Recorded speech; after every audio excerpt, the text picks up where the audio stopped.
Like, where do I begin? I'm just in the door from the funeral of the martyred Hassan Nasrallah. To say that I feel privileged and blessed to have been part of that experience is genuinely the understatement of my life. I suppose let's just begin with the obvious stuff. The reports that we heard in the West that there was going to be no one at this funeral, that the resistance in Lebanon was effectively finished, Hezbollah have no longer got any popular support, we can all get a good night's sleep. That may have been a little bit premature, guys, because they guessed that there was about 1.4 million people in attendance at the funeral. I have never in my life seen anything like it.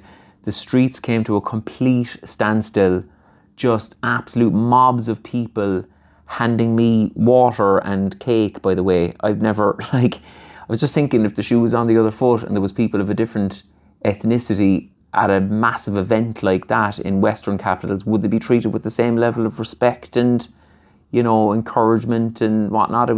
I just wonder what you think. I'll leave that for you in the comments. But anyway, inside the stadium itself, I think it holds about 75,000 people. Again, just completely blessed to be inside there. There was people they were so eager to get in, actually. There was lads climbing along floodlights. You know, this now is for a funeral that there was supposed to be no one going to. And then what really struck me inside the stadium, I suppose, is that it was obviously an extraordinarily sad occasion. There's people all around me that I've been working with all week who are crying. The girl, the translator actually with me, who's just an absolute sweetheart, was telling me, you know, this is not just the loss of a leader who seems kind of distant or whatever. This, for us, is kind of like losing a father, because he's been there. We've grown up with him. We've grown up with his speeches. And I thought that was a really beautiful way of putting it. And I really felt that from the people.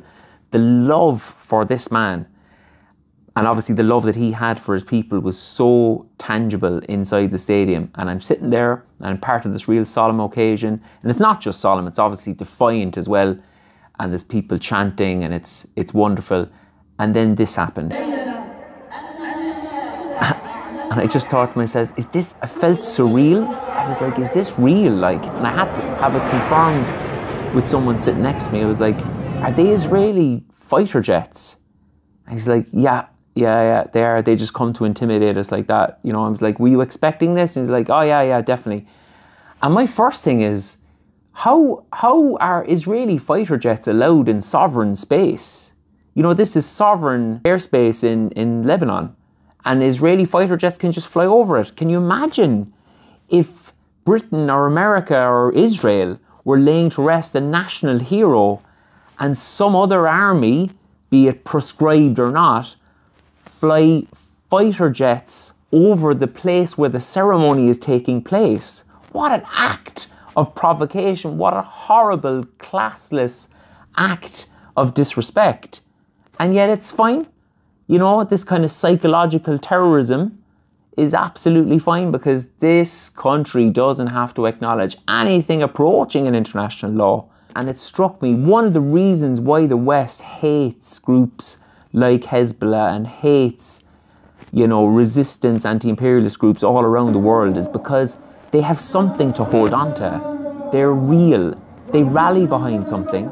They have their faith, they have their identity, they have their defiance. And that was so clear in the stadium today. I was thinking to myself, what in the West would rally us in this way? What moves us?